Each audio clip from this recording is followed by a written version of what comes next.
But our point is that we must produce here at home. Because we are the only OPEC country in the whole world that is not producing.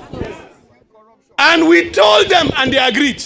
And we signed agreement. That's how the Port Harcourt refinery was awarded for a turnaround maintenance.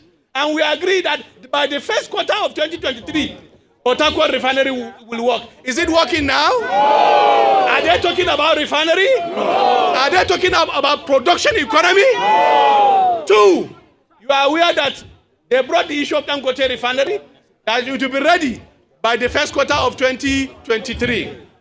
It was commissioned. Is it producing? No. If we depend solely on importation, two variables are not under our control. One, the exchange rate and the cost of crude oil at the international market, which means it's going to be a vicious cycle that it has been for the past 30 years. It has been a vicious cycle, and it will continue to be a vicious cycle, and it will continue to affect our economy.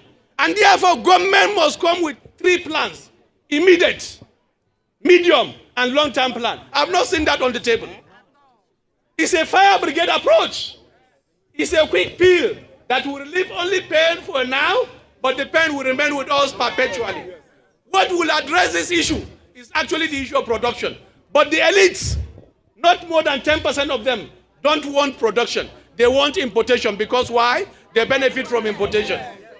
This is the real issue. And therefore, we must insist, we must continue to insist that our refineries must work. That those elites must tell us when the refineries will work. Because this will address the so-called issue of subsidy, the so-called issue of high price. In fact, at that time, they told us if we are refining, the price will not be more than X naira per liter. That is the last solution that can address this issue. So nobody is talking about that. In fact, we even discussed the issue of power, which was headed by a minister. And we said even the tariff of power can be reduced if we reduce the price of gas to the generating companies. And we agree on that. We recommended what can be done. But here we are today in the same vicious cycle. And Nigerians are suffering. We are suffering. Every worker on fixed wages is feeling the pinch of this impact. I didn't see how the palliative will address this problem, because the palliative is only a temporary measure. But the issue of the price increase will be a permanent issue. I'm telling you, once the exchange rate goes up and it continues to go up, the price will increase. Once the price of crude oil at the international market goes up, they will continue to increase. Because these are the two variables. Nobody is telling us about this. And this is what we need to interrogate. We are exporting our jobs and importing poverty. Our economy is not working because we are using the few dollars to import products. And we are giving them a permanent solution, free of charge. Can we not refine? It's not rocket science. Refining petroleum products is not rocket science. We have looked at many countries of the world. There are countries like the US that have more than 100 refineries. We have countries with 10 refineries. We have countries with 20 refineries. We have the data. What is then wrong with us? What can't we think out of the box and do what is right to fix this problem? This is where the problem is. And therefore, the so-called palliative cannot even address this issue on a permanent basis. What will address this issue on a permanent basis is for our refineries to work.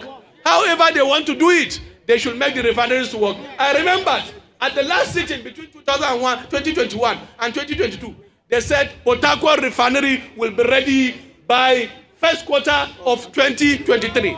It's not ready. And they said the one of Wari will actually follow.